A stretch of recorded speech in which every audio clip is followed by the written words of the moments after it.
Bonsoir la famille. Je suis obligé de vous faire à tout de go cette vidéo euh, et je tiens à vous annoncer que désormais mes vidéos des conseils spéciaux sont aussi déjà sur YouTube, dont le lien est juste en dessus de cette vidéo. Je serai désormais sur Facebook, sur TikTok et en sus sur YouTube. Vous n'avez qu'à cliquer le lien qui est en dessus et vous pourrez aller me suivre sur YouTube également. Alors, on va aborder le thème que j'ai eu à poster par écrit sur Facebook, la loi d'interdépendance dans la création de Dieu. Alors, comprenons par cette approche que Dieu, lorsqu'il crée la création, permettez-moi de la tautologie, il instaure ses lois, c'est-à-dire ces lois qui doivent répondre, pour ne pas dire se soumettre à sa volonté. Donc, il crée l'homme et de l'homme, il crée la femme. C'est la première loi d'interdépendance en fait. Donc, l'homme et la femme sont interdépendants, c'est-à-dire l'un ne peut pas subsister, l'un n'est rien sans l'autre. Donc, voilà la première loi d'interdépendance qu'il instaure entre l'homme et la femme. C'est la raison pour laquelle les Écritures stipulent qu'il n'est pas bon pour l'homme de demeurer seul. Ensuite, il met l'homme dans la nature. Aujourd'hui, nous pouvons constater que la plupart des choses, la plupart des outils, des aliments que l'homme consomme sortent de la nature. Donc, l'homme n'est rien également sans la nature. Donc, vous voyez cette loi d'interdépendance entre l'homme et la nature. C'est-à-dire, tout ce dont l'homme a besoin, il le tire de la nature. Donc, vous voyez que la loi d'interdépendance de Dieu va de l'homme à la femme et de l'homme à la nature. Elle continue même jusqu'aux bêtes. Parce que les animaux doivent vivre dans un écosystème décent. Ils ne peuvent pas survivre s'ils n'ont pas d'eau, s'ils ne se mangent pas entre eux, si voilà, il n'y a pas un certain écosystème là où ils vivent. Cette loi d'interdépendance, en fait, elle continue même jusqu'aux atomes de la création. Donc, on doit comprendre par là que Dieu, il a tout fait pour un but, comme nous le déclarent les proverbes par rapport à ce que j'ai posté. Il a tout fait pour un but. C'est pour nous enseigner en fait l'humilité, c'est pour nous enseigner en fait la complémentarité. Parce que s'il aurait donné à chacun tout ce dont on a besoin, tout ce dont la personne a besoin, on devait avoir cet état d'esprit de suffisance, d'orgueil, à ne pas vouloir euh, demander quoi que ce soit à qui que ce soit. Donc on devait tous être des orgueilleux. Et ça pousse même, euh, cet état de choses va même jusqu'à dans son sacerdoce, c'est-à-dire dans l'œuvre de Dieu. C'est-à-dire, il a donné à chacun et à d'autres certains dons qui ne sont pas accessibles, qui ne sont pas donnés à tout le monde. Les uns savent jouer au piano, par exemple. Les autres savent chanter. Les autres savent balayer. Les autres savent prêcher la parole. Les autres sont des prophètes. Les autres sont des évangélistes. Les autres sont des docteurs, etc. Donc vous voyez qu'en fait, Dieu a instauré cette loi-là pour qu'on s'interdépende, pour que chacun de nous, en fait, ait besoin de son prochain, ait besoin d'une certaine complémentarité par rapport à son semblable pour former un tout, pour former, on va dire, un ensemble. Donc, dans les églises, plus particulièrement, les leaders religieux doivent comprendre cela. Les leaders religieux doivent savoir euh, manager leurs fidèles, leur faire comprendre, leur faire assimiler cette loi d'interdépendance que Dieu a instaurée dans tout système de sa création, afin que nul ne, ne se surestime, mais ait l'amabilité et l'humilité d'avoir besoin de son prochain, d'avoir besoin des autres, d'une certaine communauté pour faire l'œuvre de Dieu. Parce que si je sais jouer par exemple au piano, mon frère aura un don de savoir chanter.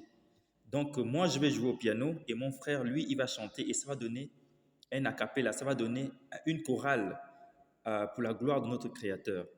Donc Dieu ne peut pas donner à une seule personne tous les dons Sinon son œuvre sera incomplète. Son œuvre sera remplie d'hommes orgueilleux, remplie d'hommes remplie d'hommes avec un esprit de suffisance, et ça ne va rien donner en fait. Ça ne va pas rimer avec sa volonté, parce que Dieu est amour. Il voudrait qu'on cultive cet amour-là envers nos proches.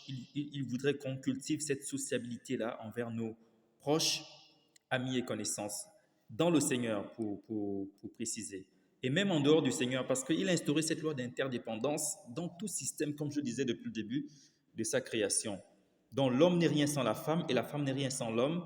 Les deux doivent s'interdépendre. L'homme n'est rien sans la nature et la nature ne peut pas subsister si l'homme ne la conserve pas, donc les deux doivent s'interdépendre. Les bêtes ne sont rien sans l'écosystème et l'écosystème n'est rien sans les bêtes, dont les deux doivent s'interdépendre. Et on y va même dans le sacerdoce, parce qu'un pianiste ne peut pas faire l'apanage, l'objet de toute une église. Il aura besoin du pasteur qui prêche la parole, il aura besoin des choristes qui savent chanter, il aura besoin des chantres, l'œuvre aura besoin des balayeurs de l'église, l'œuvre aura besoin des visionnaires, des prophètes, des docteurs pour rendre un culte à notre Créateur. Donc Dieu a tout fait pour un but, pour que nous comprenions cette loi-là, pour que nous ayons en fait cette sagesse-là, que nous ayons en fait cette humilité de ne pas nous suffire, mais de s'assembler, de nous unifier pour faire son œuvre à l'unanimité pour sa seule gloire. Donc une bonne église, pour terminer, c'est cette église-là qui a compris ce principe d'interdépendance dans tout système de création du Créateur. Une bonne église, c'est celle-là qui non seulement adore Dieu seul, pas une entité quelconque, mais adore le Créateur, Jésus-Christ de Nazareth, l'adore seul de toutes les manières possibles, que ce soit par les cantiques, que ce soit par les louanges, que ce soit par les adorations, que ce soit par la manière de faire. Donc la bonne église, c'est celle-là qui adore Dieu seul, et la bonne église, c'est celle-là qui fait les bonnes œuvres. Rappelez-vous de ce jeune-là qui avait déjà tout accompli. Et il dit au Créateur que j'ai tout accompli, maintenant, qu'est-ce qu'il me reste à faire pour entrer dans le royaume de Dieu? Alors Jésus lui dit, vends tous tes biens et donne-le aux pauvres. Donc, c'est une manière de lui dire en fait que les bonnes œuvres, en fait, sont beaucoup plus considérées chez le Seigneur. On ne peut pas rentrer dans le royaume si on a la foi seulement sans accomplir les bonnes œuvres. Donc, on doit accompagner la foi par les bonnes œuvres. C'est la raison pour laquelle Jacques dit dans les Écritures que la foi sans les œuvres, c'est une foi morte.